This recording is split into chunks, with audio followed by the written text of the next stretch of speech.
Feliz sábado a cada uno. Usualmente en la iglesia que yo visito y a esta hora pues ya van saliendo y vamos para la casa. Aquí pues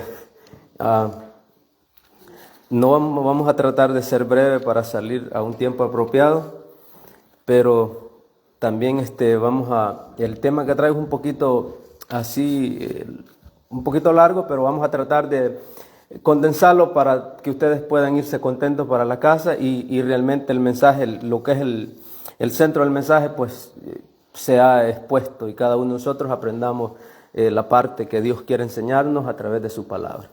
Les invito que vayamos de rodillas, vamos a orar. Buen Dios y Padre, que tu morada es en las alturas de los cielos. Invocamos el Santo Espíritu que inspiró al profeta Juan a escribir el libro de Apocalipsis, que sea también ese mismo Espíritu que se manifieste en nosotros para poder entender lo que tú quieras hablarnos por medio de tu palabra. Te pido que bendigas a tu palabra y a cada uno de nosotros que vamos a participar de ella. Te damos gracias en el nombre de Cristo Jesús. Amén.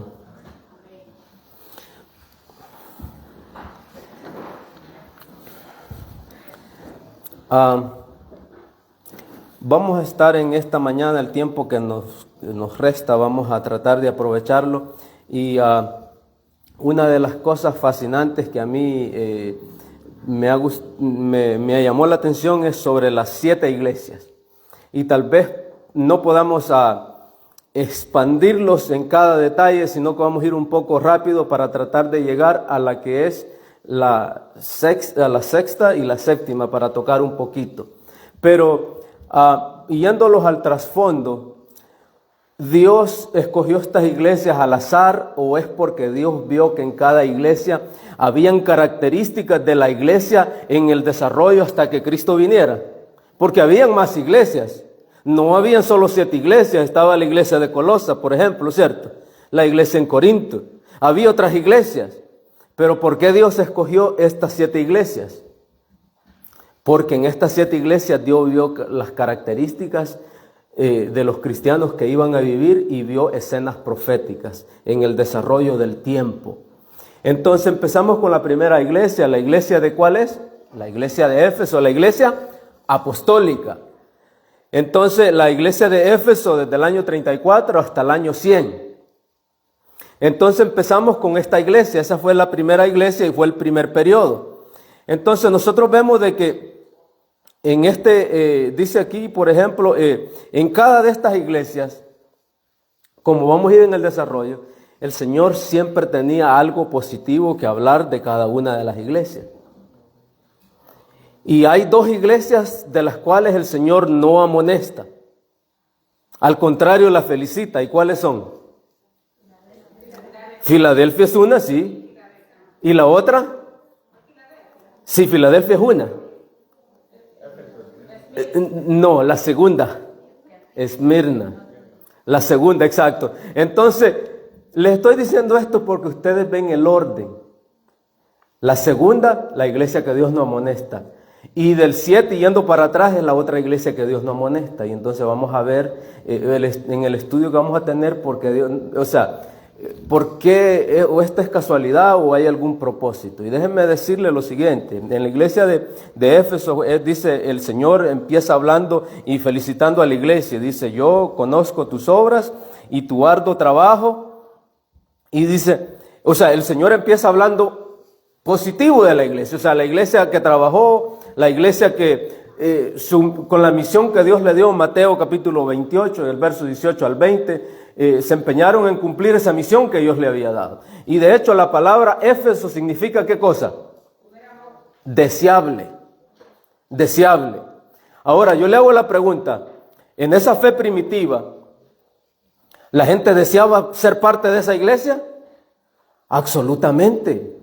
Y ustedes conocen muy bien de que cuando mataban a alguien, muchas más personas, era algo deseable.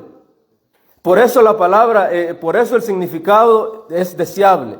Ahora, la promesa que Dios le hace es, al que venciere, le daré a comer del árbol de la vida que está en medio del paraíso. Esa es la promesa que Dios le da. A cada iglesia Dios le da una promesa.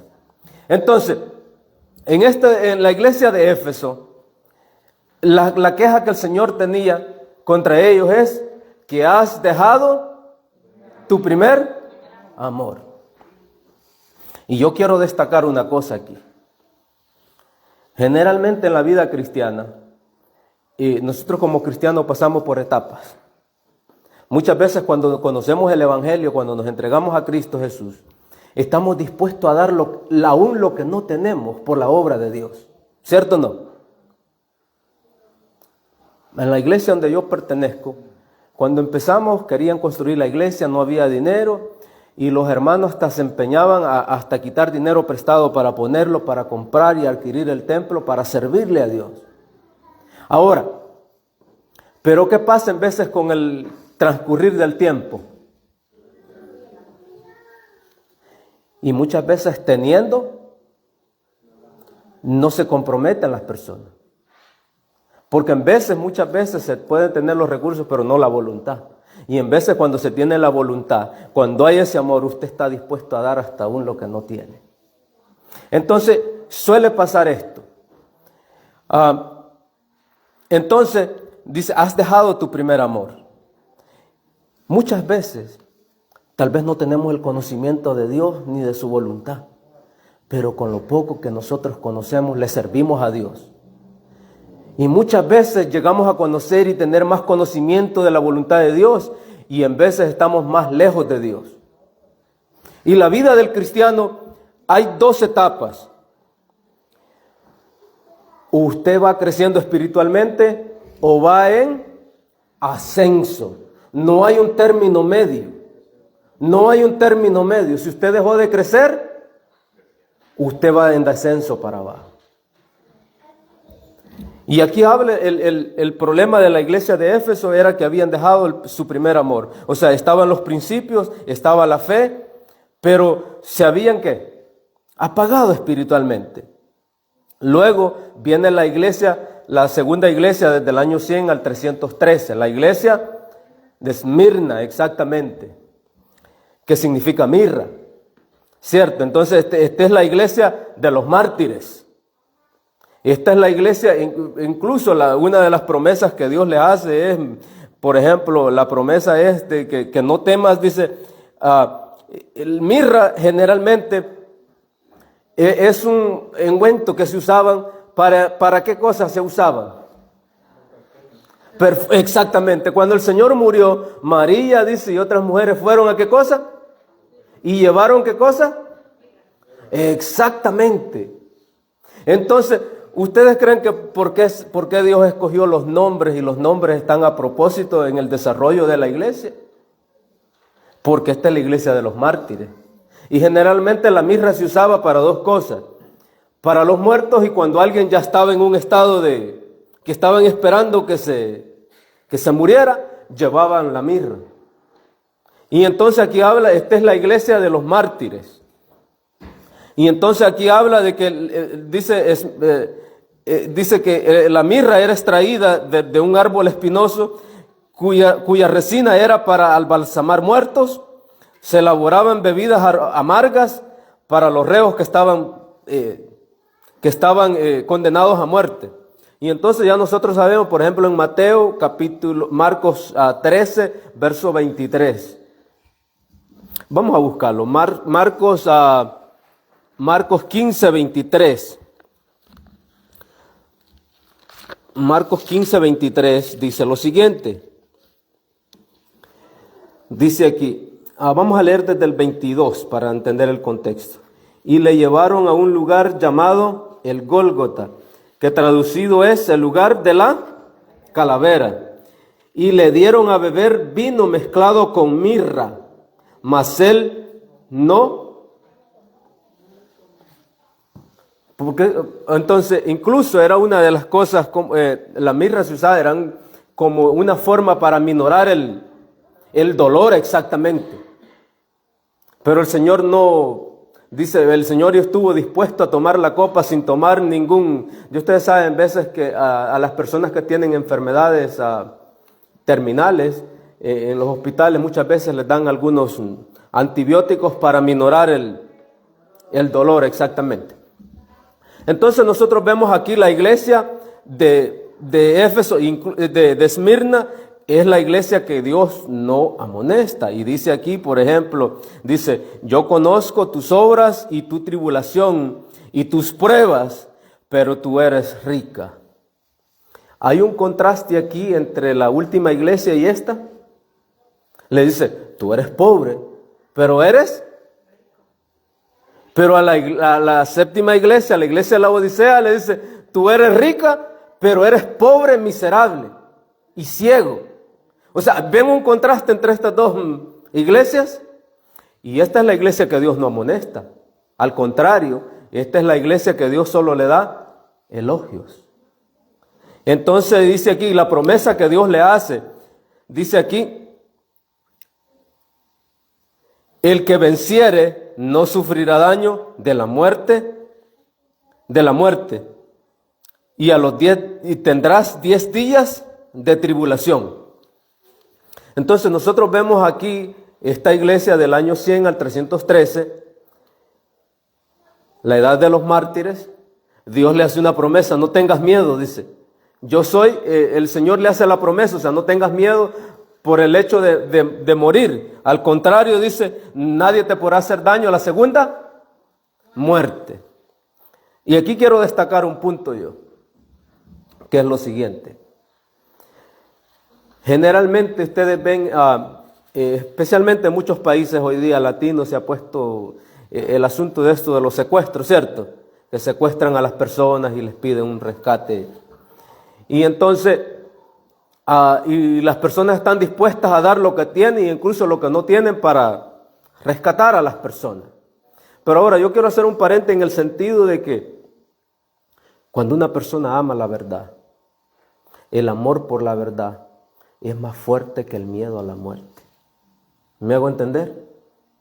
Pero generalmente en veces cuando las personas las ponen entre la espada y la pared, entre tu fe y la vida, ahí solo va a depender la decisión de la forma que tú hayas creído a Dios y de la forma que tú tengas esa relación. Porque cuando la verdad de Cristo es más preciosa que cualquier cosa, aún ni la muerte podrá separarte del amor de Cristo. Pero cuando tú amas la vida y no amas los principios de Dios, estás dispuesto a negociar por preservar la vida. ¿Me hago entender? O sea, el amor a la verdad es más fuerte que el miedo a la muerte. ¿Cierto o no? Entonces, esta es la edad de los mártires. Entonces, cuando habla aquí de tendrás tribulaciones por 10 días, del año 303 al 313, uno de los emperadores, Diocleciano, fue uno de los que dio una persecución acérrima contra, ¿cierto o no? Y Dios le dice, ten paciencia. Y no temas porque nadie te va a hacer daño en la segunda muerte. Entonces esto fue uno de los hombres más, se puede decir, del Imperio Romano, más sanguinarios, más crueles. Diocleciano fue uno de una persecución acérrima contra todas las personas que profesaban la fe cristiana. Y entonces del año 300, ya luego en el 313, ya ustedes saben, llegó el edicto de tolerancia. Entonces pasamos a la segunda iglesia, a la tercera iglesia, que es la iglesia de Pérgamo. Ya aquí las cosas empezaron a ¿qué? A empeorar, y nosotros vemos que esta es la era de la apostasía. Incluso Pérgamo significa ciudadela. Bueno, la verdad el cristianismo se fusionó ¿con quién? Con el Imperio Romano. Y ya las persecuciones, ¿qué cosa? Terminaron para los cristianos, pero empezaron para aquellos que no querían, ¿qué cosa? Negociar con sus principios y con su fe. Y los verdaderos cristianos tuvieron que huir, ¿a dónde? A las montañas, a los lugares deshabitados, donde ellos podían vivir. O sea, qué contradicción, ¿cierto? Ahora la iglesia que perseguía, ahora empieza a perseguir ¿a quiénes? Porque la iglesia se alió con el Imperio Romano. Entonces ahora la iglesia es un instrumento para perseguir a los que no quieren ceder en sus principios. Entonces nosotros vemos aquí la iglesia de Pérgamo, es la iglesia, la ciudad de Pérgamo, el centro de la ciudad esta, la religión oficial era el mitraísmo. Y realmente era un culto ¿a quién? A Satanás. Por eso dice que ahí está el trono de Satanás. El mitraísmo era la religión oficial de Pérgamo. Entonces en la ciudad de Pérgamo, el Señor, por ejemplo, dice aquí, yo conozco tus obras, donde está el trono de Satanás. Pero permites, dice, pero tienes mi nombre y no has negado mi fe. O sea, ¿cuál era el problema aquí? Seguían siendo cristianos. Tienes mi nombre de cristiano. No has negado mi fe. Pero ¿cuál era el problema entonces aquí?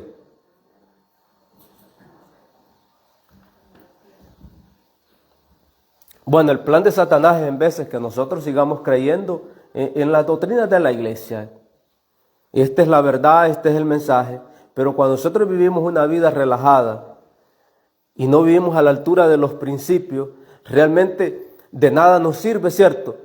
Tener los principios, tener los valores, pero si nuestra vida no está de acuerdo, muchas veces somos indiferentes a las cosas que pasan, diferentes a la palabra de Dios, aunque creamos en las 27 doctrinas de la iglesia. Pero muchas veces llevamos el nombre, pero a la verdad en veces como en la realidad es otra. Y dice aquí,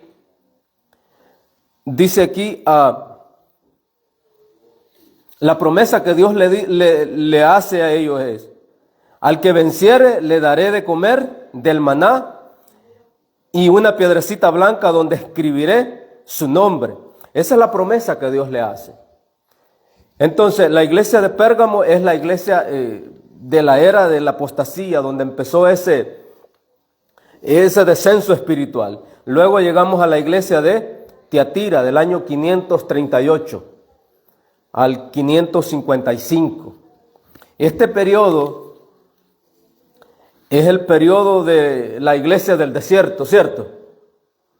Donde los verdaderos discípulos que adoraban a Dios en espíritu y en verdad tuvieron que dejar sus sitios e ir a vivir al Piamonte, a las montañas. Y ahí nosotros encontramos ¿a quiénes? A los valdenses, a los hugonotos, a los susitas, a los moravos. Eran tribus que adoraban a Dios y que todavía retenían esos principios de la iglesia primitiva. Pero para mantenerlos y ser fieles, tenían que huir, porque su único pecado era obedecer a Dios, las cosas que Dios mandaba. Porque la iglesia, cuando el cristianismo se funcionó con la iglesia lo que hizo fue lo siguiente: es prohibir lo que Dios no prohibía, ¿cierto? Y las cosas que Dios prohibía. Entonces el cristiano se encontró en un conflicto con el Estado. O somos fieles al Estado o le somos fieles a Dios. Y entonces si querían permanecer en su fe, tenían que irse a zonas donde podían ejercer su fe sin ningún problema. Entonces esta es la iglesia donde el 538, ya ustedes saben, entró la era papal, donde en ese entonces el hecho de tener una Biblia era condenado ¿a qué? A pena de muerte. Donde las personas, los valdenses, cuando ellos salían a predicar la palabra de Dios, se despedían de sus familias porque no sabían si iban a regresar o no. Esa era la fe que ellos tenían. Entonces, yo me alegro porque en todos los periodos de este tiempo Dios ha tenido sus portaestandartes donde la verdad de Dios siempre se ha mantenido en pie. Y para las personas preservar esa fe, muchas veces les costó su vida, muchas veces les costó vivir lejos de su familia. Ya ustedes conocen la historia de los valdenses, que es una de los más conocidos. Habían otras, pero los valdenses, ya ustedes saben que ellos confeccionaban telas, iban de ciudad en ciudad vendiéndolas, y cuando ellos miraban que una persona era digna de su confianza, les decía, aparte de esta tela, nosotros también queremos darle la palabra de Dios. Y muchas veces los denunciaban. Y muchas veces los mataban y nunca regresaban para atrás. Pero ellos cumplían el mandato que Dios le había dado a costa, incluso compartir el evangelio a costa de su propia vida. Entonces esa era la iglesia de Tiatira. Entonces vemos aquí la iglesia del desierto, dice, yo conozco tus obras Dice, y tu amor y tu fe. Pero tengo unas pocas cosas contra ti, que toleras a esa mujer Jezabel. Ya nosotros no tengo el tiempo porque la verdad queremos llegar a las dos últimas iglesias, pero nosotros sabemos que Jezabel, ¿a quién representa Jezabel? ¿Cierto? Jezabel en los tiempos de Elías era enemiga ¿de quiénes? De los profetas, y mataba a los profetas de Dios. Entonces, este sistema también, Jezabel, también perseguía ¿a quiénes? Es la misma historia. La historia se repite, por eso toleras a esta mujer que esta mujer dice, y no solo eso, dice, toleras a esa mujer Jezabel, que enseña a fornicar, a comer cosas sacrificadas a los ídolos. O sea, no solo que los perseguía, sino que cosa también. Cuando hablamos aquí de fornicación, está hablando de una fornicación espiritual, ¿cierto? En esta era pues ya se establecieron el culto a las imágenes, el rezo a los muertos, el bautismo ¿de cuál? De los infantes. O sea, cosas que el Señor no había establecido, la iglesia empezó a establecerlas. Esta mujer hizo todas esas cosas. Y luego dice aquí, la promesa que Dios le hace es la siguiente. Al que venciere, dice, le daré la estrella de la mañana. Luego llegamos a la iglesia de Sardi. Sardi significa, la iglesia de Sardi significa canto de gozo. Y ya nosotros como adventistas conocemos la historia, ¿cierto? En el año 555, pues ya nosotros conocemos a uno de los líderes de la era de la Reforma, Martín Lutero, ¿cierto? Canto de gozo. Entonces aquí la iglesia de Sardis del año 555 al siglo XVIII, dice, la era de la Reforma. Entonces dice aquí, tienes nombre de que vives, pero estás muerto, y no he hallado tus obras perfectas. Aunque la iglesia llegaron a esta reforma, la iglesia no era ¿qué cosa? Perfecta. Porque tanto la degradación de la fe y de la era oscura, donde los principios de Dios poco a poco fueron para abajo, tampoco fueron establecidos de un solo. Dios llamó, por eso la reforma no solo hay un hombre destacado, sino que hay ¿cuántos? Muchos. Empezó primero con Martín Lutero. Martín Lutero, el trabajo más grande de Martín Lutero fue poner la Biblia en las manos de las personas para que las personas conocieran ¿qué cosa? La verdad. Y la verdad del sábado todavía no se había dado a ellos. Entonces nosotros vemos el bautismo, ¿cierto? Juan Hus o los anabautistas. O sea, vemos la reforma ascendente. ¿Y la culminación de la reforma cuál fue? 1844, con el último movimiento que Dios levantó, donde establecieron ¿qué cosa? La reforma del sábado y los 10 mandamientos. Entonces, por eso nosotros vemos que dice, tus obras no son perfectas, porque vemos la reforma era en ascendente. O sea, Dios poco a poco, los principios y los pilares que se habían tirado por el piso, Dios empezó, este poste estaba aquí, hay que ponerlo aquí. Este otro está aquí y hay que marcar terreno. Entonces lo que el enemigo había hecho es tirar los pilares y los postes que sostenían la verdad. Y entonces cuando Dios llamó a estos reformadores, dice, este pilar va aquí. Llamó a otro, este otro va aquí. Como usted tiene una propiedad y lo ha cercado, ¿cierto? Y de repente los postes que sostenían su propiedad se han ido cayendo y alguien tiene que reparar ese portillo para demarcar ¿qué cosa? Ese territorio, exactamente. Entonces nosotros vemos aquí que aunque la reforma llegó, pero no fue toda completa. Y la promesa que Dios le hace a la iglesia de Sardi es, al que venciere le daré, dice, vestiduras blancas y no borraré su nombre del libro de la vida. Ahora entonces ya aquí nos movemos entonces ya a la iglesia de Filadelfia. Y este periodo de esta iglesia, ¿de qué tiempo a qué tiempo es? Déjeme decirle que este periodo de esta iglesia es uno de los periodos más cortos. La iglesia de Filadelfia en el Apocalipsis capítulo 3 y el verso 7. Escribe el ángel a la iglesia de Filadelfia. Este dice: el santo, el verdadero, el que tiene la llave de David, el que abre y ninguno puede cerrar y ninguno puede abrir. La iglesia de Filadelfia empieza desde el año 1800 a 1844, correctamente. Por eso este es uno de los periodos más cortos de esta iglesia. Y ya ustedes, el mismo título es Filadelfia, significa amor fraternal. Y nosotros vemos un gran despertar, cierto, religioso. Empezando con uno de ellos, ¿quién? William Miller, Guillermo Miller, pero también Michael Irby estaba predicando también, ¿a dónde? Y John Wall, un judío que predicaba también en África y en Inglaterra, y la Cunza también, ¿a dónde? En Sudamérica. O sea, nosotros vemos un gran despertar, ¿qué? Religioso. 1800 a 1844, donde literalmente el amor fraternal que había, literalmente muchas personas vendían sus propiedades para entregarlo. Ustedes saben que Guillermo Miller era una persona que no tenía, o sea, en un principio tenía recursos, ¿cierto? Pero él invirtió todo lo que tenía, ¿en qué cosa?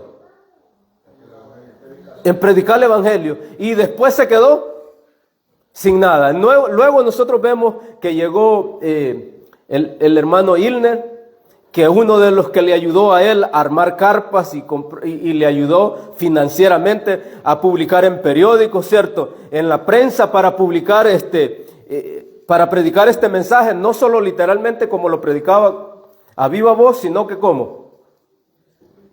Con los periódicos o con los medios de comunicación que había. Y cuando usted estudia la vida de cada uno de los pioneros de la iglesia adventista, ustedes ven que la mayoría de ellos vendieron incluso, ¿qué cosa? Todo lo que tenía. El primer misionero enviado, cierto, a Europa, Andrew, vendió todo lo que él tenía para comprar una imprenta y imprimir el mensaje que Dios le había dado a la iglesia. Entonces nosotros por eso vemos que Filadelfia, amor fraternal. Eso significa. Entonces la iglesia de Filadelfia es la iglesia que Dios no tiene reproches con esa iglesia. Ahora, yo les hago una pregunta estudiando este tema de estas 7 iglesias. No tengo el tiempo, pero esto sería otro tema y de sentarse y de estudiar detalladamente. ¿Ustedes creen que todo el periodo de las 7 iglesias encajan en la última iglesia? Mantienes mi nombre, la apostasía, ¿cierto? La oscuridad espiritual. Ustedes ven, la hermana Juay habla de la apostasía omega dentro de la iglesia. O sea, ¿ustedes encuentran todas estas características de las 6 iglesias en la última? ¿Sí o no?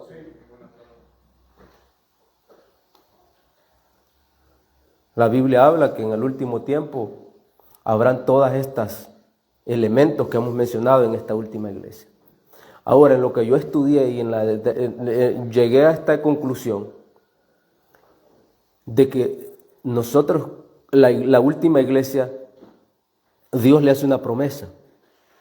Pero la última iglesia es la iglesia que Dios no tiene que decir nada bueno de ella.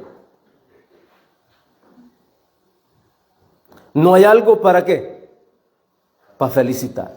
Mantienes tu fe, mantienes tu nombre, ¿cierto? No has negado mi fe, has probado a los que se dicen ser sinagoga de Satanás y no lo son. O sea, vemos en cada iglesia, ¿cierto? Pero en la última iglesia no hay ni una cosa para destacar y felicitar. Entonces, en la conclusión personal que yo llegué a este estudio, es que si nosotros como adventistas queremos ser salvos, tenemos que volver a esa iglesia, porque esa es la iglesia con esas características, es la iglesia que va para el cielo. ¿Sabían ustedes eso? Y dice Dios que cuando venga, Dios tiene una iglesia sin mancha y nada que reprochar. Entonces, ahora yo le hago la pregunta. Por eso ustedes ven las 7 iglesias. De la primera, ¿sabían qué cosa? Los hermanos de la iglesia primitiva, la iglesia apostólica, del año 34 al año 100, habían trabajado arduamente. Conozco tu obra y tu arduo trabajo. Pero, ¿qué cosa? ¿Has dejado? Pero en la segunda iglesia, la iglesia de los mártires, donde los hermanos, ¿qué cosa? Se confirmaron y dieron su vida por el evangelio. Entonces ustedes ven, se solucionó el problema, ¿cierto? Aunque hubo dificultades, pero la mayoría de los hermanos fueron fieles. Entonces cuando usted ve en la última iglesia, y Filadelfia, la otra iglesia que le preside antes de llegar a las 7, es la iglesia que Dios nos amonesta. Y es ese amor fraternal. Ahora,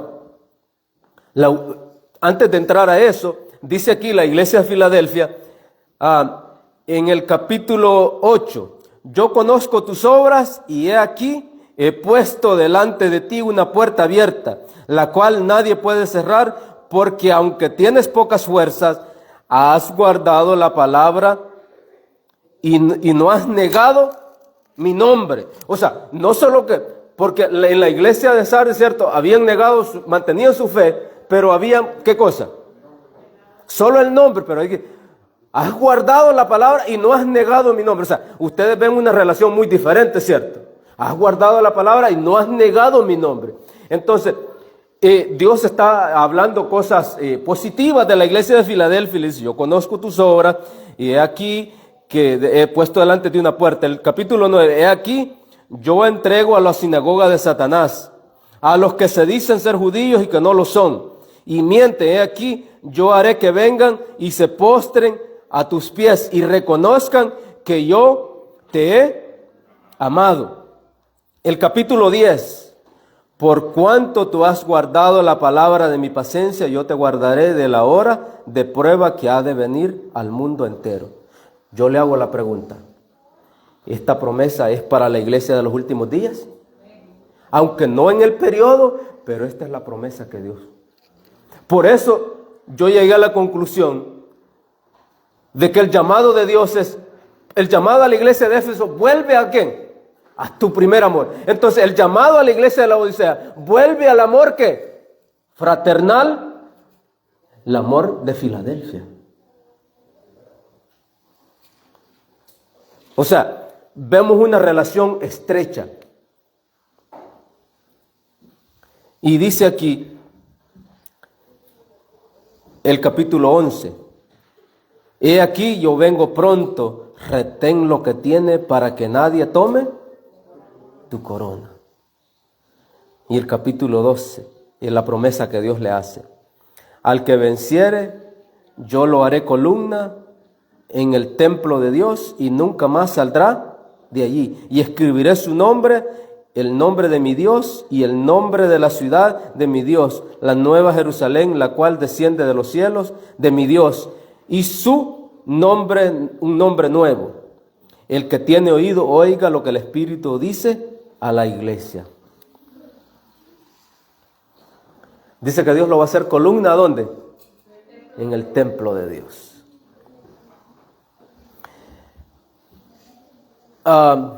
El mundo habla, ¿cierto?, de que hay 4 caracteres, ¿cierto? Melancólico, ayuden, flemático, sanguíneo y el otro, y colérico. 4. Pues yo no estoy muy de acuerdo con eso. Porque Dios escogió 7 iglesias aquí, ¿cierto? Pero en el Antiguo Testamento Dios escogió a 12 hombres para formar 7 y 12. Y la Biblia dice que en la ciudad hay 3 puertas al norte, 3 puertas al sur, 3 puertas en los 4 puntos cardinales. Ahora yo le hago la pregunta a usted. Cuando usted hace puertas aquí, ¿para qué son esas puertas? Perfectamente. Ahora yo le hago la pregunta, ¿por qué Dios le hizo 12 puertas? Correctamente. Y no solo eso. Aquí lo que yo voy a decir, las personas que son padres y tienen hijos me van a entender perfectamente lo que yo voy a decir. Cuando uno tiene más de 2 hijos, uno conoce el carácter de sus hijos. Y sabe de qué adolece uno y sabe de cuál es la fortaleza del otro. ¿Cierto? Sabe a quién puede dejar solo en su casa y va a encontrar todo en orden. Y sabe a quién no puede dejar solo en la casa porque ya usted sabe. Entonces Jacob tuvo 12 hijos con caracteres diferentes, pero que en un caso llegaron a ser transformados por Dios y Dios llegó a formar las 12 tribus de Israel, el pueblo de Dios. Ahora, a la conclusión que yo he llegado es que todos van a ser salvos y están las 12. Y si usted va a ser salvo, usted tiene que examinarse usted misma. Porque ahí están los caracteres de los 12 hijos y cómo era cada uno de ellos. Antes de morir Jacob, en el capítulo 49, da una bendición para cada uno y habla del carácter de cada uno de ellos, ¿cierto o no? Entonces, lo que quiero decir es esto, que dice que usted va a poner su nombre en la columna del templo. Y en esa columna en ese templo hay 12 puertas. Y si su carácter es compatible con el de Zabulón, usted va a entrar por esa puerta, porque Dios es un Dios de orden. Y esas puertas Dios nos las ha hecho con el único propósito de que entren las personas, entren los salvos, entren los redimidos de todas las edades por esas puertas, ¿cierto? Y si su carácter, vamos a decir, es de acuerdo al carácter de Rubén, usted va a entrar por esa puerta. Porque es un Dios de orden. Ustedes saben que la hermana White habla de que los ángeles, cuando vienen los ángeles de Dios y Dios manda a un ángel en una misión muy especial a la tierra, cuando ese ángel regresa ya, entrega una tarjeta de oro, ¿cierto o no? Una tarjeta dorada. ¿Han leído ustedes eso? La hermana White habla de eso. Hay un Dios de orden en el cielo, ¿cierto o no? Entonces, yo la verdad no tuve tiempo de indagar más con esto, porque a la verdad hace como unos 5 meses Dios me dio el privilegio de comprar la casa y a la verdad tengo un desastre. O sea, los libros los tengo todos empaquetados, no he tenido la oportunidad he estado haciendo un proyecto y entonces, pero ya el próximo mes quiero hacer mi librería para poner todos los libros y entonces ahí es fácil uno buscarlo. Pero ahorita yo para encontrar 2 libros, tuve que darle vuelta a 10 cajas para poder encontrar lo que andaba buscando. Entonces, pero lo importante aquí es que Dios es maravilloso y Dios quiere de que nosotros volvamos a ese amor fraternal. Volvamos a ese amor que identificó a los hermanos en la iglesia de Filadelfia. A esos hermanos que dieron todo. Andrew, el primer misionero enviado a Europa, la herencia que le dieron sus madres, él la vendió para llevarla para allá. Incluso vivía en un apartamento de 2 pisos y él vivía arriba en la zona que era más fría. Incluso la chimenea pasaba por ahí, se filtraba aire. Y ustedes conocen la historia que él murió de neumonía. Y no solo él, sino también, ¿qué cosa? Sus hijas. O sea, no solo dieron, ¿qué? Sus recursos, sino su vida por el evangelio. Entonces, eso habla de qué cosa? De amor fraternal. Y déjeme decirle de que eso es lo que carece de la iglesia hoy día.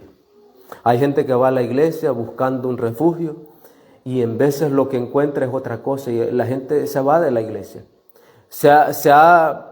Un estudio ha demostrado de que si usted no tiene, por lo menos en su entorno, usted viene a la iglesia y no tiene mínimo de 10 a 5 hermanos, usted no va a pertenecer a esa iglesia. Usted se va porque no es su círculo familiar donde usted está. Entonces usted por ende va a buscar otro ciclo de amistad donde usted pueda aceptar, donde usted se sienta cómodo. Y generalmente en veces la gente viene y como no encuentra un ambiente acogedor, ve la indiferencia o en veces en algunas iglesias se crean algún grupito que usted tiene que estar de acuerdo con ellos para poder predicar, para tener canto, para tener especiales y para tener privilegios dentro de la iglesia. ¿Es cierto o no? Y en veces, generalmente la gente del mundo viene golpeada por situaciones adversas que le han pasado. Y la gente quiere llegar a la iglesia donde se le dé amor, donde no se le juzgue, donde las personas se puedan sentir aceptadas. Pero en veces es todo lo contrario. Y no solo eso. Muchas veces, ¿cómo le puedo decir? En mi iglesia, por ejemplo, es de 250 miembros. Y ahorita están en un proceso de sacar de la iglesia más de 100 hermanos. Y entonces, por un lado se bautizan 5 y por otro lado están sacando 100. Ahora mi pregunta es, ¿por qué estas personas se fueron de la iglesia? No estoy hablando de un número reducido, 100 personas. Y para poder sacarlos van haciendo por turnos 20 horas, 20 el otro mes y 20 el otro mes. Y generalmente en veces ahí hay personas que son rescatables. Hay personas que con trabajo y yéndoles a visitar se pueden rescatar. Pero muchas veces no hay ese interés. Generalmente en veces lo que se hace es el interés de darle estudio a la persona, traerlo a la iglesia y después que ya está en la iglesia hay que mirar el hermano. ¿Cierto o no?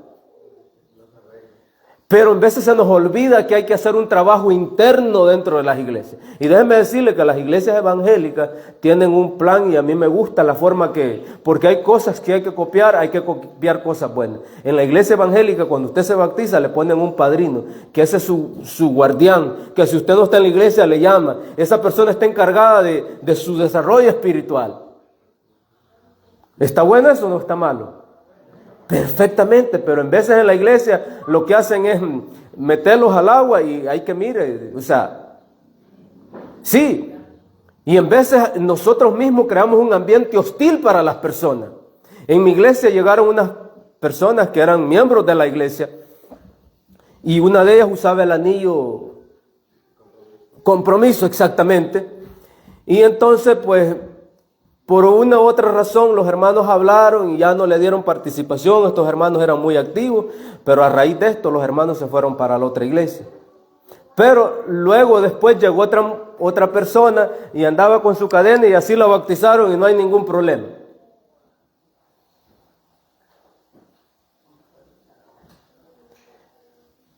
Entonces, mi pregunta es la siguiente. Dios nos ha llamado a ser guardianes de cosas, de la verdad. Por eso dice, has guardado mi palabra. Pero muchas veces en la iglesia hacemos ¿qué cosa? Excepción de personas, que si esta persona hace esto, hay que caerle encima.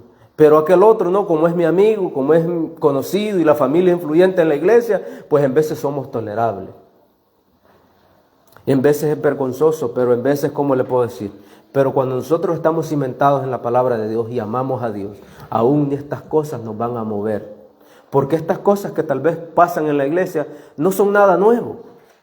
Los hermanos de la iglesia del año del 313 al 538, cuando vieron todas estas cosas que empezaron a ¿qué cosa? A negociar su fe con el Estado para que no los persiguiera, y ya la religión perteneció con el Estado junto, incluso el Estado le pagaba a los líderes. Entonces, ¿qué cosa tuvieron que hacer? Negociar con su fe. Dejar de lado lo que creemos para estar con paz con las demás personas. Pero hubo personas que no se sometieron a eso y decidieron serle fieles a Dios. Pero ¿cuáles fueron las consecuencias? Expulsados de sus iglesias, tuvieron que huir a las montañas para poder preservar ¿qué cosa? Su fe. Y dice que una de las enseñanzas que enseñaban los valdenses, que le enseñaban a sus hijos, era en las montañas donde ellos vivían, el púlpito donde ellos estudiaban y enseñaban, donde escribían porciones de la Biblia, era una mesa de piedra. Y le señalaban a sus hijos, miran las montañas y las rocas que se ven. Así permanecen los principios y los mandamientos de Dios. ¿No le ha pasado a usted que en veces cuando vivimos en la ciudad, en veces nosotros como que nos adaptamos a eso, al ruido de la policía, de los bomberos, de tiroteo, de bullicio, y entonces eso nos va formando un carácter? Cuando usted va a un sitio diferente, donde está usted en medio de un río, de un bosque, usted se siente en otro ambiente, ¿cierto? Distinto, exactamente. Así eran los valdenses. Entonces cuando ellos, la manera de enseñarles a sus hijos era con el segundo libro, que era la naturaleza, y le enseñaban a través de la naturaleza. Mire, Dios nos ha dejado esto porque la naturaleza nos habla del amor de Dios. Y ustedes ven aquellas rocas inconmovibles en las montañas, en las laderas. Así son los principios de Dios que se mantienen. Y muchas veces yo me recuerdo en mi juventud, mi mamá no me quería ir a dejar jugar fútbol. Y igualmente me le fui de escondida. Pero en veces cuando uno hace las cosas, en veces como que algo le pasa. Entonces cuando iba a jugar me caí y me rompí aquí la frente. De hecho tengo aquí la marca que me quedó. Entonces, después de 15 años tuve la oportunidad de ir a mi país. Y entonces me encuentro que la roca está allí mismo. O sea, las cosas no se mueven, pero nosotros cambiamos. Entonces lo que me en vez de algo que me hizo daño, permanece ahí. Entonces, ahora lo que quiero decirles es lo siguiente. Entonces ahora vamos a entrar a lo que es la iglesia de la Odisea. Y esa pues corresponde del año 1945 y no tiene una fecha de ¿hasta cuándo es eso? Hasta que Cristo venga, exactamente. Ahora vamos a determinar algunas cosas. 1800 a 1844. La era de la iglesia de Filadelfia. ¿Ustedes creen que ese amor fraternal continuó en ese movimiento en la arena profética? La última iglesia, ¿continuó ese amor fraternal? Absolutamente que sí, porque todos nuestros pioneros y todos fueron personas que dieron todo lo que tenían para llevar adelante la obra que Dios le había encomendado. Y nosotros sabemos que proféticamente Dios nos iba llamado a proclamar ¿qué cosa? El mensaje de los 3 ángeles. Pero aquí algo se le añadió que también tiene que ver los mandamientos, el sábado y la reforma pro salud, exactamente. Entonces nosotros vemos la reforma ascendente. Y nosotros como adventistas yo estoy completamente convencido de que somos la culminación de la reforma que Dios inició en el 1555. Ahora, ¿cuándo fue entonces que la iglesia entró en ese estado de conformidad? 1888. Correctamente. Faltaba el último eslabón de la reforma. ¿Y cuál es esa? La justificación por la fe. Porque dice la hermana White que antes de eso se estaba exaltando más los mandamientos. ¿Qué cosa? Que la justicia de Dios. Se ponía por alto más los mandamientos. Entonces Dios, en su infinita misericordia, dice que mandó a Guagua en el sillón con ese mensaje, para que ellos tuvieran un concepto correcto del plan de la salvación. Pero, ¿cuál fue el resultado de la iglesia?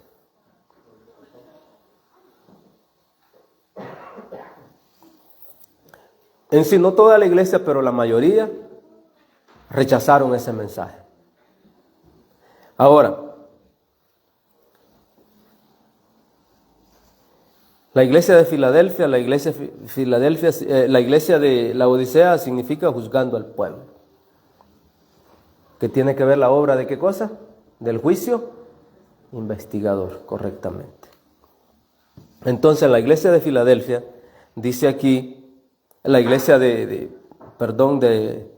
la Odisea, escribe el ángel a la iglesia de la Odisea, y aquí el amén, el testigo fiel, el verdadero, el principio de la creación, dice esto: yo conozco tus obras, dice, yo conozco tus obras igual como todas las iglesias, pero luego viene y dice que no eres, ¿qué cosa? Dice que no, conozco tus obras, que no eres ni frío ni caliente. Ojalá fueses frío o caliente. Aquí hay algunas cosas. Bueno, yo le hago la pregunta a usted. ¿A quién le gusta tomar agua caliente? ¿Mm? Bueno, hay propiedades curativas para bajar de salud, ¿cierto? Y el metabolismo, exactamente. Pero ahora la pregunta es, ¿al paladar le es agradable? Bueno, si se acostumbra, sí. Pero hay cosas que, ¿cómo le puedo decir? Es como las naranjas, que son ácidas, pero en el paladar son dulces, ¿cierto? Pero son ácidas ¿a dónde? Como el librito de Apocalipsis, ¿cierto? ¿Qué dice que el librito era como? Dulce, pero... Ah, ok.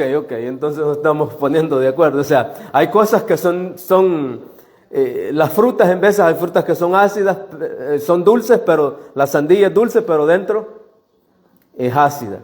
No siempre los vegetales no, porque los vegetales son neutros, ¿cierto? Ni dulces, ni amargos, son neutros, son alcalinos. Muy bien, entonces, bueno, el Señor le dice aquí, mira, yo conozco tus obras y que no eres frío ni caliente. Entonces dice, pero por cuanto eres tibio y no frío ni caliente, te vomitaré de mi boca.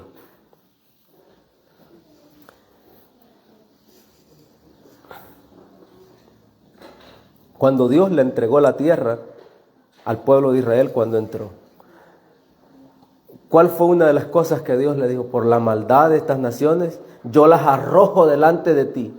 ¿Cierto o no? Y te las entrego a ti. Y no por tu justicia, le dice. Porque cuando Dios le hizo la promesa, dice, mira, todo esto te voy a dar, pero aún la maldad del amorreo no ha llegado a su límite. Y Dios es un Dios paciente. Y en veces cuando nosotros vemos que en ciertas cosas parece que Dios hace excepción en algunos casos, ¿cierto? Pero en veces cuando tú estudias detalladamente, Dios es un Dios justo. Y solo para darte un ejemplo. En el templo, cuando los sacerdotes servían en el templo, había una llama que Dios la había encendido, ¿cierto? Donde se debería tomar el fuego para los holocaustos, y solo de ahí podían tomar porque Dios iba encendido ese fuego santo. Y no podían ellos llevar un fuego extraño para prender el fuego porque Dios lo había prendido. O sea, no podían agarrar fuego de otro lado, excepto el que Dios había encendido. Pero los hijos de Aarón entraron y prendieron un fuego extraño. Prendieron un cerillo, un fósforo, o llámele lo que usted quiera. ¿Y qué les pasó?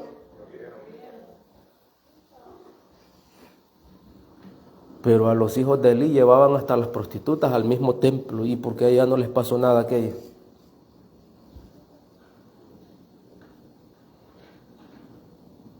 ¿No se han preguntado ustedes? O sea, ¿por qué Dios en aquel caso los fulminó y por qué aquí no? Llevaban las prostitutas al templo. ¿Cuál es la diferencia? ¿Ah? Cuando nosotros, no es que Dios actúa de maneras extrañas, no. Dios tiene sus propósitos y Dios es perfecto y Dios es justo. Y cuando ustedes analizan un caso del otro, ustedes ven dos casos distintos. Cuando Dios se manifestó al pueblo de Israel, la presencia de Dios es más, se manifestó en el santuario, ¿cierto? Y que el sacerdote, para poder entrar ahí, llenaba de humo de incienso para aminorar la presencia de Dios y el sacerdote no ser fulminado, porque la presencia de Dios se manifestaba ahí. Yo le hago la pregunta a ustedes, en el tiempo de Elías, de Elí,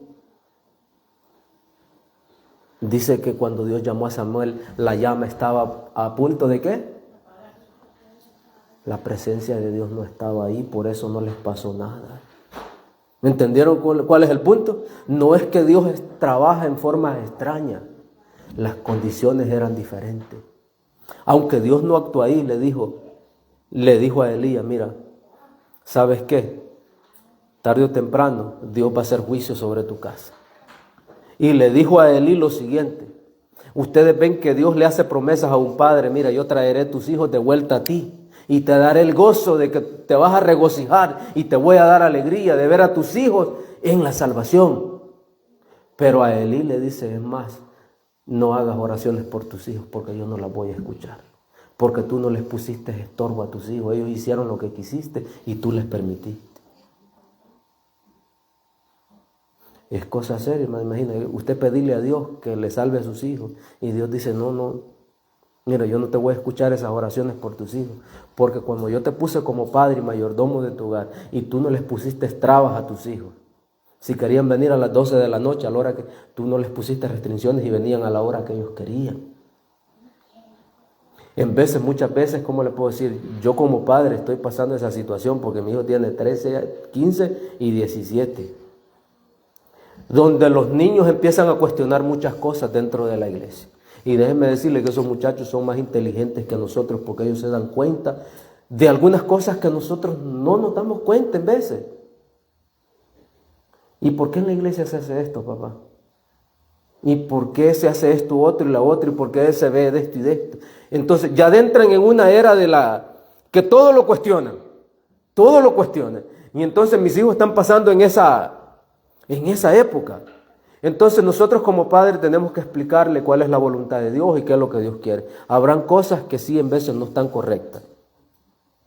Y déjenme decirle, en veces es difícil para mí como padre poder entender algunas cosas. Porque hasta que usted no lo pase, usted no lo va a poder entender. Por eso es que la mayoría de los muchachos que han estudiado, inclusive en colegios cristianos, ¿no? Colegios adventistas, ya han crecido en la iglesia, ya cuando llegan a cierta edad, pues hasta los 17, por ejemplo, mi hija se apartó. Y no es que no conoce las cosas, conoce lo que está bonito, pero... Sí, porque una de las cosas, uno de los problemas es lo siguiente, muchas veces la educación adventista es una educación privada y muchas veces hay niños que van a las escuelas y allá los expulsan porque no pueden ir y como último recurso los envían allá y allá llevan todas sus influencias, entre comillas, usted está pagando una escuela privada para salvar a sus hijos de un sistema que educa contrario a la fe que nosotros profesamos, pero dentro de allá llegan otros estudiantes que no pertenecen a su fe y que, los expulsan de las escuelas, no los quieren en ninguna escuela y como última alternativa estos padres los meten ¿a dónde? A esas escuelas, exactamente. Entonces, nosotros pasamos eso difícil y le voy a decir una cosa, no es fácil. Hasta que usted, un individuo, no haya tratado de abusar de su hija, usted no va a saber de lo que es una situación de esa. Luchar que su hija se quiere quitar la vida, porque en el lugar donde usted esperó de que le iban a enseñar amor fraternal, llegó alguien que llegó por intereses, menos por salvarse. Y nosotros como padres tenemos que salvaguardar a nuestros hijos, porque muchas veces en el lugar donde nosotros esperamos que se nos dé amor, que se nos dé cariño, que se nos acepte, muchas veces es donde más daño se nos hace. Y solo usted, solo una madre, sabrá lo que es desvelo y dormir con su hija para que su hija no se haga daño. Solo el que lo pasa va a poder entender lo que es una situación de esa. Y no solo, el problema en veces no es tanto esto, sino ¿sabe cuál es el problema? Que muchas veces se apoya al victimario antes que a la víctima. Y sabe que a veces hasta muchos niños incluso se suicidan en la edad de la adolescencia porque muchas veces se les juzga, porque en vez de mostrarle apoyo, de mostrarle simpatía, lo que se les mueve, y muchas veces se apoya ¿a quién? A la persona que lo hizo. Y generalmente le estoy diciendo que este es un caso delicado, ¿sabe por qué? No me estoy saliendo del tema, pero estoy tocando. ¿Sabe por qué es un caso delicado? Porque la mayoría de estos casos en veces pasa dentro de un vínculo muy cercano de su familia, de la persona que usted menos cree, su primo, su tío. Muchas veces, ¿cómo le puedo decir? Y para colmo de males, en veces la gente no le cree a la persona, sino le cree ¿a quién? Al agresor, exactamente. ¿Por qué pasa eso, hermano? ¿Por qué pasa eso que se cree más al agresor que a la víctima? Porque generalmente en veces piensan que los niños están inventando, que los niños están creciendo. En veces piensan que es por hacerle daño a la persona, pero generalmente no es así. Yo le voy a decir una cosa. Cuando una persona mayor de edad hace esas cosas, realmente le arruina la vida, especialmente a una muchacha, por dos razones. Cuando una muchacha no está preparada para tener relaciones, y mucho menos en contra de su voluntad, usted le hace un daño psicológicamente a esta persona. Y esta persona, en que se recupere, esta persona tendrá un daño por el resto de su vida. Hasta el día que se case, esa persona no se va a sentir segura con su esposo, con su familia. Le estoy hablando de cosas delicadas que solo uno que ha vivido esta situación, que ha ido a psicólogos para recuperar a su hijo, uno lo puede entender. Pero la persona que no ha pasado por esto, no lo puede entender. Y no solo no lo puede entender, sino que muchas veces es difícil hablar, y lo que más daño le hace a la persona es no hablar. Exactamente, y lo más difícil es no hablar. No hablar. Entonces estas cosas son difíciles, y para colmo de males, en veces, generalmente, le puedo decir algo así para que ustedes vean. En el caso, esto pasó dentro de la iglesia, y la persona que hizo esto, la iglesia todavía lo tiene como miembro.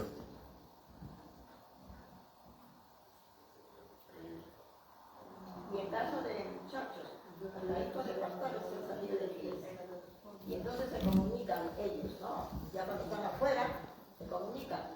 Hasta se han encontrado en discotecas. Mire, eso que usted está... Mi hija tiene 17 años y ellos tienen el chat de todos los muchachos que van dentro de la iglesia. Y cualquier cosa que pasa, ellos se comunican. Entonces, si a alguno de ellos le pasa algo, todos los muchachos saben y cómo la iglesia actúa y cómo es la iglesia. Y muchas veces juzgamos a los muchachos que se van a la iglesia, van de la iglesia, no quieren servirle a Dios. Pero muchas veces nosotros como adultos, como personas de principio, no sabemos valorar y enseñarles, porque en veces nosotros mismos no somos las personas en veces correctas con un ejemplo para enseñarles a ellos. Entonces, son cosas... un pastor que nosotros teníamos, no estoy hablando mal de él, pero hay cosas realidad. Las hijas de él estudiaron en las escuelas, y dos de ellas andan con tremendos tatuajes aquí. Y yendo a conciertos, bueno, ya murió Vicente Fernández, pero las otras veces vino al Madison y ahí andaban. O sea, y en vez de los niños ven todas estas cosas, y entonces nosotros, ¿cómo es que nosotros somos miembros de la iglesia? Y tenemos a nuestros hijos en las escuelas cristianas, pero nosotros como adultos, ¿no somos qué? En vez de nosotros queremos que los jóvenes piensen igual con nosotros y actúen igual con nosotros, pero nosotros no actuamos, ¿qué cosa? Así mismo es. Entonces, por eso la iglesia aquí no haya ninguna cosa que... Tenemos nuestros principios, ni somos buenos mundanos, ni somos buenos cristianos. Estamos en el camino, no me he salido del tema porque realmente es la realidad. O sea, ni somos buenos cristianos, ni somos buenos mundanos.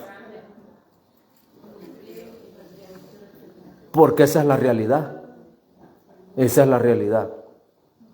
Y cuando en veces uno piensa, tal vez las iglesias de nuestro pueblo, tal vez son diferentes, y uno va y ve que es la misma situación. O sea, he tenido la oportunidad de ir a mi país, voy a visitar las iglesias, y yo pienso que allá, porque como es otro ambiente, es la misma cosa.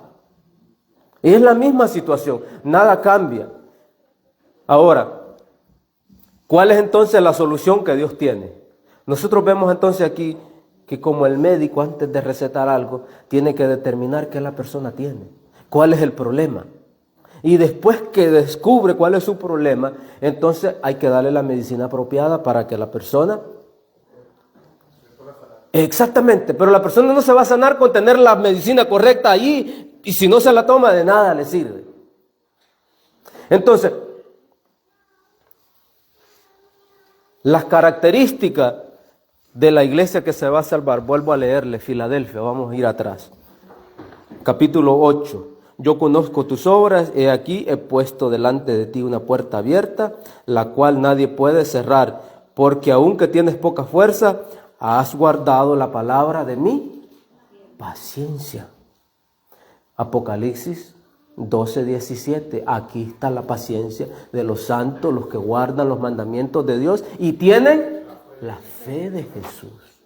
Mira, hermano, estamos viviendo en un mundo violento donde tenemos que tener paciencia. Usted mismo sale aquí en la calle y va manejando y ya se le atraviesa uno y cuidado le dice algo porque se baja con una pistola. Yo vivo en Long Island, pero viajo todos los días aquí para Brooklyn a trabajar. y sé lo que es el tráfico, sé cómo la gente maneja aquí. Se le suben encima, literalmente solo tienen el espacio para el carro y cuidadito le dice algo a usted porque ya se baja. Vivimos en un mundo lleno de violencia, donde los principios y el amor se ha ido por el piso. Volarle el pescuezo a una persona es como volarle el pescuezo a una gallina, el cuello a una gallina, como se dice.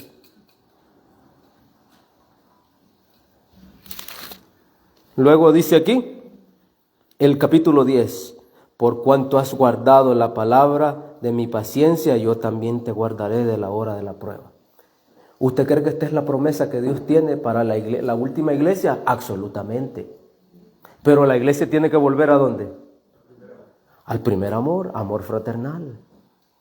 O sea, cuando Dios le dice, vuelve a hacer tus primeras obras, entonces la iglesia de Filadelfia es la iglesia que Dios nos reprocha, la iglesia que Dios nos reprende, la iglesia que solo tiene cosas positivas. Y esa es la iglesia que Dios va ¿para dónde? La iglesia que Dios viene a buscar en Efesios 5, ¿cierto? Dice una iglesia sin mancha, sin arruga, sin cosas semejantes. Que Dios nos ayude a hacer los cambios necesarios en el tiempo correcto. Porque la hermana White dice que el objetivo de Satanás, si usted lee el libro Testimonio para los Ministros en la página 380, ahí habla de ese capítulo de las trampas de Satanás. Y una de ellas, ¿sabe cuál es? Dice que una de las trampas es hacernos descuidar las cosas mientras el juicio se está llevando en el cielo y se toma un veredicto y nosotros estamos en otras cosas, menos en prepararnos para la segunda venida. Entonces lo que Satanás quiere es que nosotros descuidemos nuestra vida espiritual, que nos sintamos confortables con lo que creemos, que nos sintamos confortables con las doctrinas que creemos, que nos sintamos confortables de que somos la iglesia de Dios, la iglesia remanente, pero que no basta con eso para ser salvo. O sea, es correcto estar en la iglesia correcta, tener los principios, pero va más allá de eso, va más allá de eso.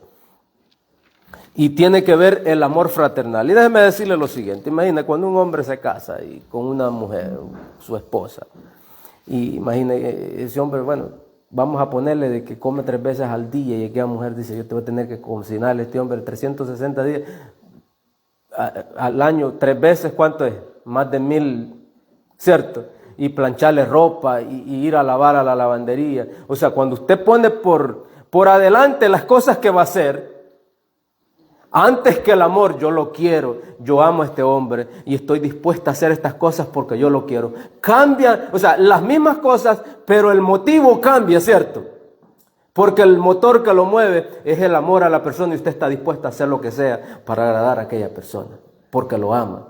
Pero cuando usted pone que tengo que cocinar y tengo que hacer estas cosas y pone las cosas en primer lugar antes que el amor, las cosas que usted hace no las va a hacer contenta ni mucho menos feliz, ¿cierto? Y más bien va a ser un estorbo, ¿cierto? Entonces, aquí habla de que, por ejemplo, aquí en capítulo 3, verso 19, por tanto, dice aquí, 18, yo te aconsejo que de mí compres oro refinado en fuego. Yo le hago la pregunta, si alguien es pobre, para hacerse rico, pues, ¿cierto? ¿El oro es símbolo de qué? De riquezas, absolutamente. Incluso los países tienen respaldada su riqueza y su fortuna ¿en qué?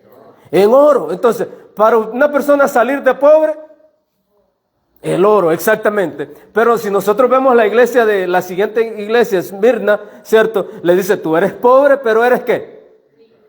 Pero a la iglesia le dice, tú eres pobre y miserable, pero si quieres ser rico, ve a quién.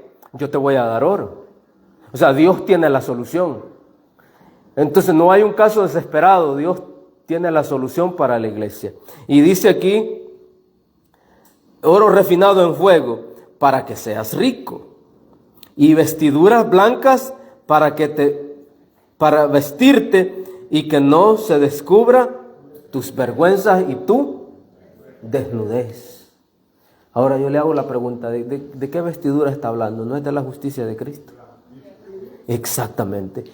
Mateo capítulo 23, ¿qué le dijo Dios a los fariseos? Si vuestra justicia no fuere mayor de las escribas y los fariseos, ¿no entrarás al reino Por eso ahí está la importancia del mensaje de 1800. Correctamente. Entonces nosotros vemos de que la vestidura blanca significa la justicia de Cristo. Y es la única manera de sernos salvos. Ustedes conocen la historia, ¿cierto?, de la visión que tuvo Martín Lutero, ¿cierto o no? ¿Quiénes se recuerdan de esa historia? Martín Lutero dice que una vez tuvo un sueño, y en ese sueño él miraba una lista de sus pecados que estaba ahí, ¿cierto? Pero miraba un dedo que cubría el párrafo que estaba abajo de esos pecados que él había cometido. Y él estaba angustiado porque él quería ver qué es lo que estaba escrito y qué es lo que la mano cubría. Y entonces dice que de repente vino un ángel y quitó la mano, y entonces él pudo ver y que decía, perdonado. ¿Qué quiero decir con esto? La única manera de nosotros ser salvos y de la iglesia de la Odisea, tiene que ver con la justicia de Cristo. ¿Saben por qué? Porque nuestra justicia es como trapos de inmundicia. Y si nosotros encontramos salvación, tiene que ser a través de Cristo Jesús, a través de su justicia que nos es acreditada cuando nosotros crecemos. Y aquí hay dos justicias, que es la justicia impartida y la justicia imputada. Uno nos hace aceptos ante Dios y otro nos hace idóneo para el reino de los cielos. Por eso aquí habla del crecimiento espiritual, y por eso es que Dios es maravilloso, por ese mensaje de 1844. Porque cuando tú empezaste esta carrera cristiana, pero tú ibas en camino a ascenso y por ende tuviste un accidente y no llegaste al objetivo que tú perseguías, ser semejante a Cristo, tener la justicia de Cristo, no llegaste allá, pero le aceptaste y ibas en ese camino, el Señor viene y te lleva a ese lugar que tú no llevaste y te hace idóneo al reino de los cielos.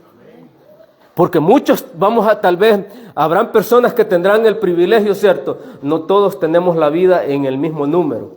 Hay personas que en la vida cristiana pueden vivir 30 años y hay personas que solo 5 años, ¿cierto o no? Pero lo maravilloso es que cuando nosotros aceptamos a Cristo y esa justicia que Cristo nos da, como era tu anhelo, era lo que tú perseguías, el Señor viene y te lleva a donde tú debiste llegar y que no llegaste. Entonces por eso es la importancia de 1844.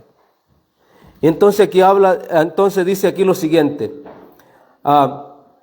unge tus ojos con colirio para que veas. Yo le hago la pregunta a usted.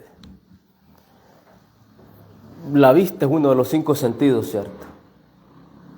Y si a usted tuviera la opción de perder algo, ¿qué a usted le gustaría perder? Menos la vista, ¿cierto?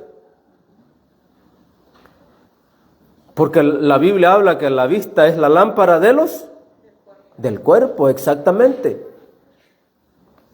Y no simplemente nos sirve para mirar, sino para guardar imágenes, ¿cierto?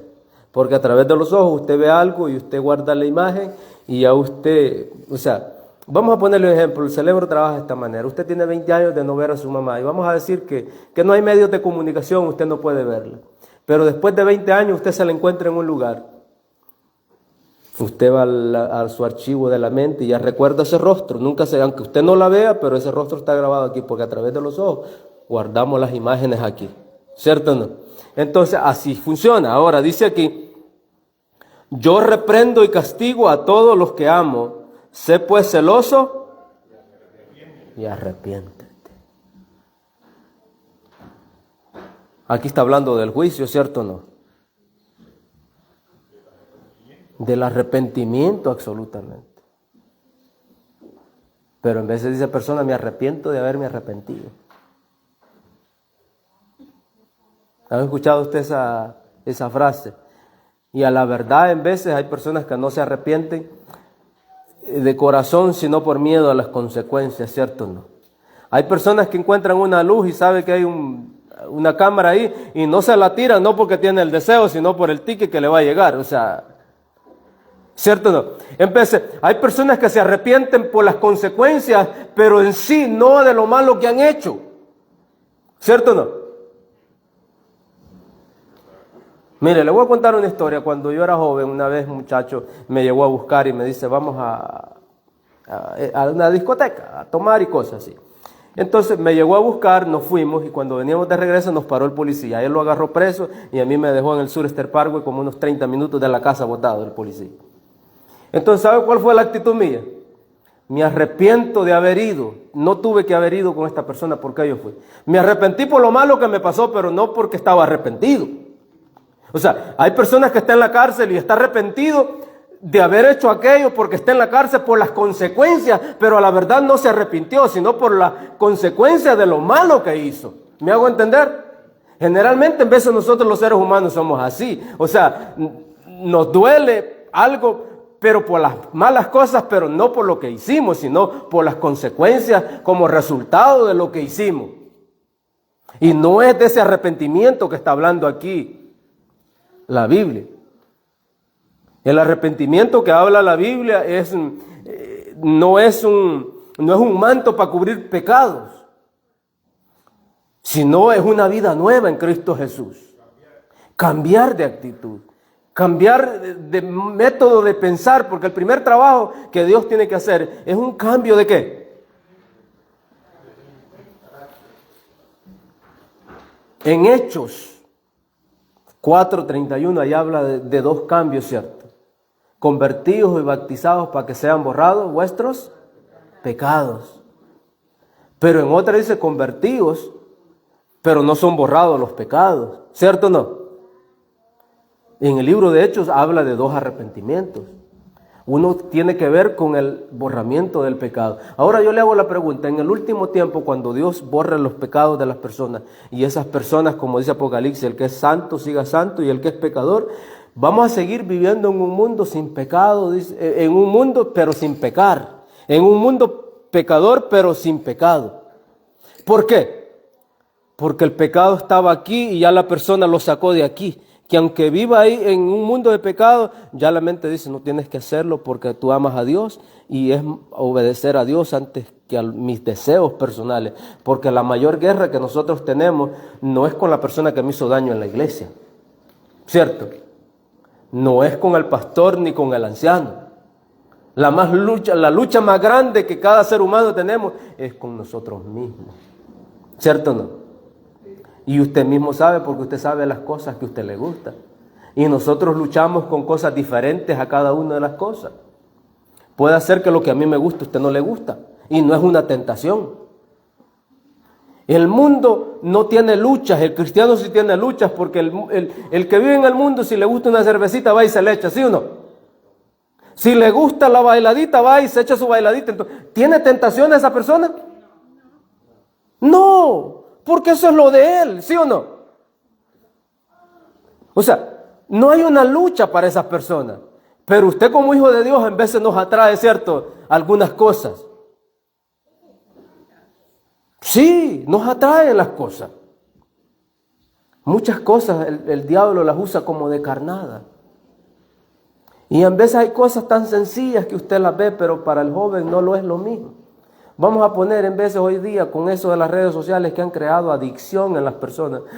Me decía un compañero de trabajo, yo solo quiero ver videos de TikTok y esa es mi debilidad. O sea, yo abro el teléfono, ni voy a Facebook ni a otro, solo a TikTok a ver videos. Esa es la debilidad. Ahora Dios nos ha llamado a nosotros. O sea, en veces, ¿cómo le puedo decir? Las cosas tienen su lugar cuando usted tiene la voluntad y cuando usted tiene el deseo de servirle a Dios. Porque la Biblia dice que en usted no está ni el deseo ni el querer hacer la voluntad de Dios, sino que es Dios que pone el querer y el hacer por su buena voluntad. Y dice la hermana White que cuando Dios ve de parte de usted el deseo de hacer la voluntad, Dios viene en su auxilio y le ayuda para que usted venza. Usted quiere vencer, pero usted no puede. Porque Romanos dice que es imposible, ¿cierto? Y la hermana White dice que el que está tratando de guardar los mandamientos por sus propios medios está tratando de hacer algo que imposible. Imposible. Nosotros nacemos con una naturaleza como inclinada al mal. Y no tenemos que ser adultos, el mismo niño cuando usted es padre, muchas veces entendemos por el golpe y por el castigo. Yo le hago la pregunta, yo cuando mi niña estaba pequeñita, cuando empezaba ya a caminar y a moverse, ya el niño se va moviendo de la cama y de repente yo estaba ya por la sala y de repente sentí el golpe que cayó. El niño se cayó de la cama porque ya se va moviendo y se cayó. Ahora yo le hago la pregunta, ¿cómo ese niño aprende a ya no caerse? A través del golpe que se dio, y otra vez ponía las patitas y se iba bajando despacito, cholladita, hasta que caía abajo. Entonces, porque esa es la manera, bueno, aquí dice, yo reprendo y castigo al que amo. ¿Y cómo nosotros aprendemos? ¿Cómo el ser humano aprende? Hermano, yo le hago la pregunta, si Dios no hubiera destruido antes de los diluvianos, tú y yo no estuviéramos aquí. Esa es una forma que Dios usó para decirle a las personas que viven desenfrenadamente y sin temor a Dios, que Dios tarde o temprano castiga y que no deja pasar por alto. ¿Qué cosa?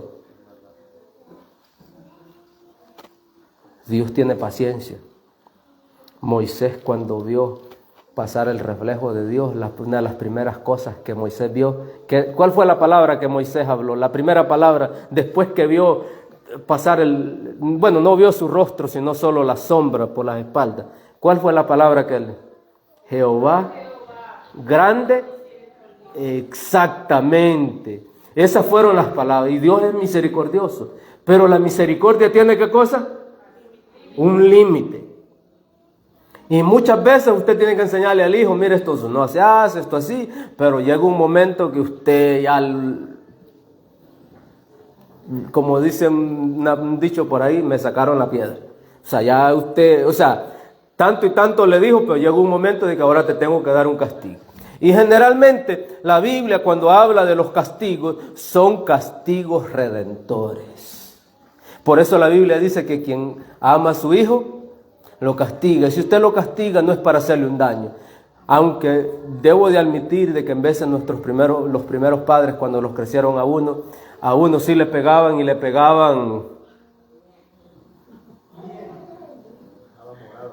Le ponían el pie en el cuello y le daban con lo que agarraban. O sea, si estaba en la cocina, le daban con el palo del trapeador. Si lo agarraba en la cocina, con la fridera. Si lo agarraban en la sala, con el cincho. Dependiendo de donde usted estaba, con eso le daban.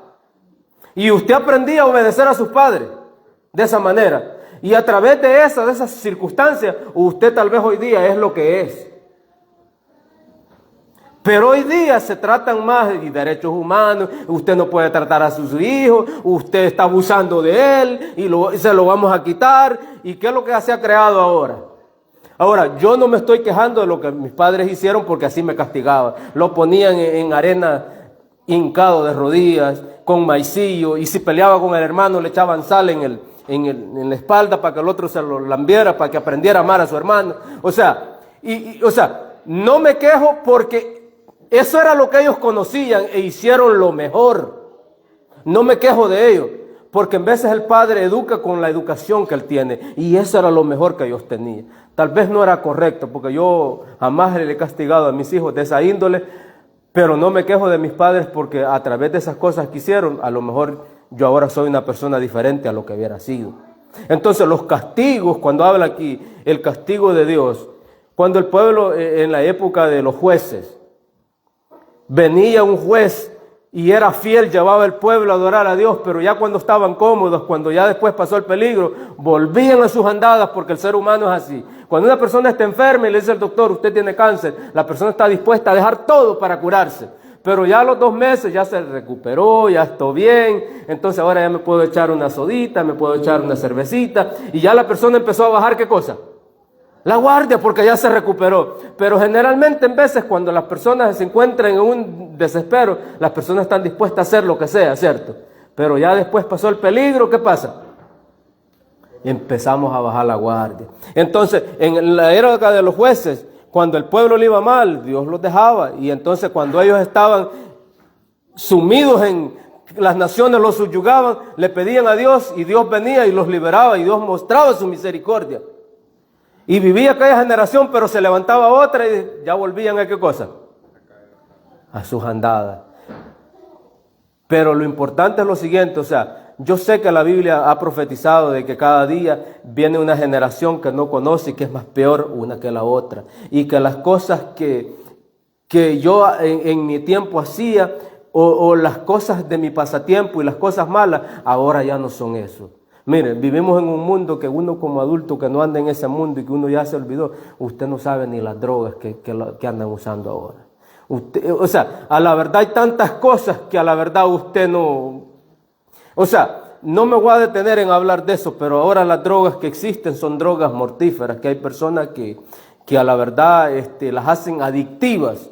Unos muchachos que iban a la iglesia, y el muchacho trabajaba en un trabajo de esos trabajaba de noche, y llegó alguien y le dice, mira, si tú quieres aguantar toda la noche, le di una pastillita. Ese fue el comienzo de un camino a la ruina. ¿Y sabe hasta qué llegó después? Muchachos crecidos dentro de la iglesia. Aquel muchacho sentía que se le quebraban los huesos si no consumía esa pastilla. Y la misma mamá le iba a comprar las pastillas al hijo para...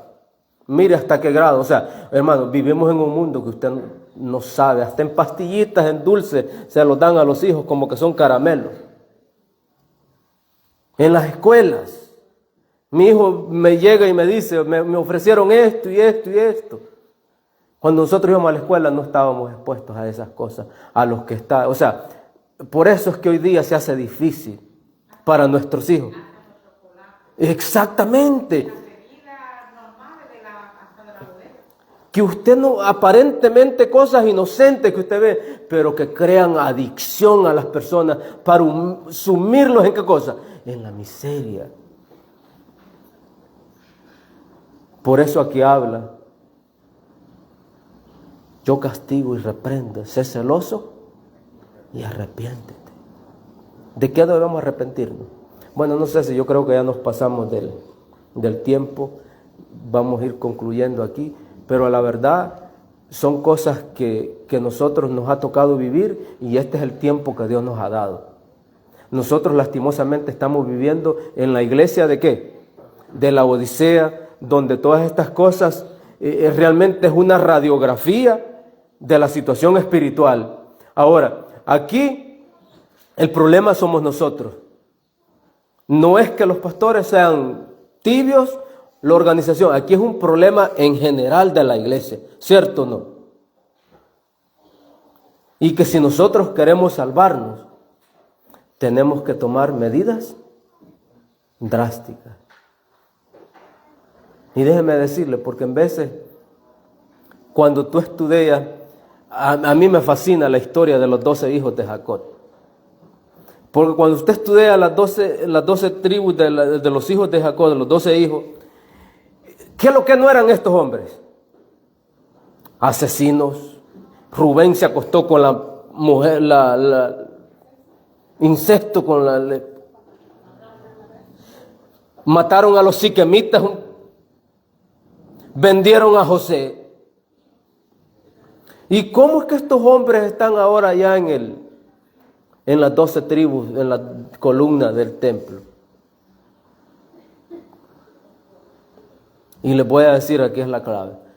Cuando llegaron a Egipto y los llevó José, los metió presos, a uno de ellos.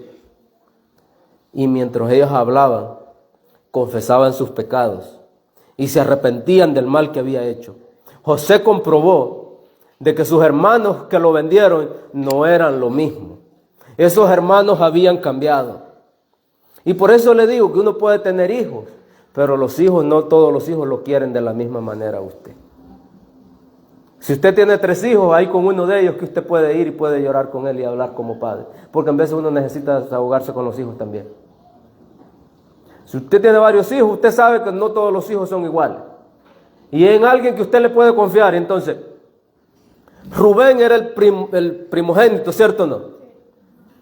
Y cuando ellos iban a volver a comprar para atrás, le dijo, mira, él me dijo que si no traía al hermano menor, que no regresáramos para atrás. Dámelo, lo llevo. ¿Y qué le dijo Jacob? Tú no vas y yo no te lo voy a dar. Pero en eso se le apareció uno que se llama Judá. Y le dice, dámelo, que vaya conmigo. ¿Y cuál fue la respuesta de Jacob? Vayan y llévenlo. Y no solo eso. O sea, mire cómo se odiaban primero y ahora cómo se aman. Y le dice, si yo no regreso,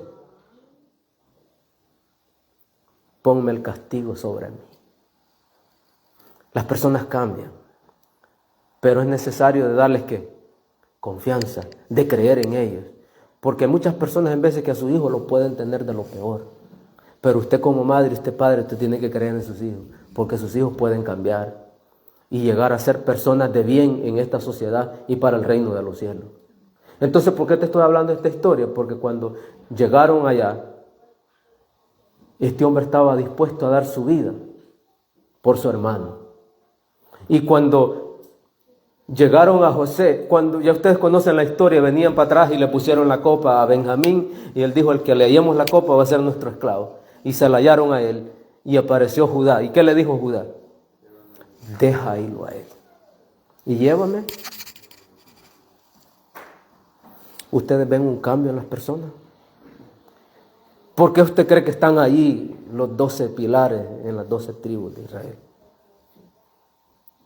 No porque Dios es caprichoso, no. La Biblia dice que lo que no sirve y lo que era para desechar, Dios lo hizo algo útil. Usted no ven, hay personas en las ciudades que las botellas, las cosas que no sirven, las bota y alguien las recoge y hace una linda casa. ¿Cierto o no? Que lo que la persona desecha, el desperdicio suyo, es una bendición ¿para quién? Para otros. Que el Señor nos bendiga y nos ayude a aceptar el mensaje del testigo fiel y verdadero. ¿Y la promesa de Dios cuál es? Con esto terminamos. ¿Cuál fue la promesa que Dios le hace a la iglesia de la Odisea? El que tiene oídos, oiga lo que el Espíritu dice a la iglesia. Y al que venciere, le daré que se siente conmigo en mi trono, así como yo me he sentado con mi Padre. Que el Señor les bendiga, que el Señor les ayude y que nos ayude a mantenernos fieles en este mundo de rebelión, en este mundo de dificultades, que nosotros seamos esa ciudadela donde el único refugio sea la verdad. Que Dios nos ayude y que Dios nos bendiga.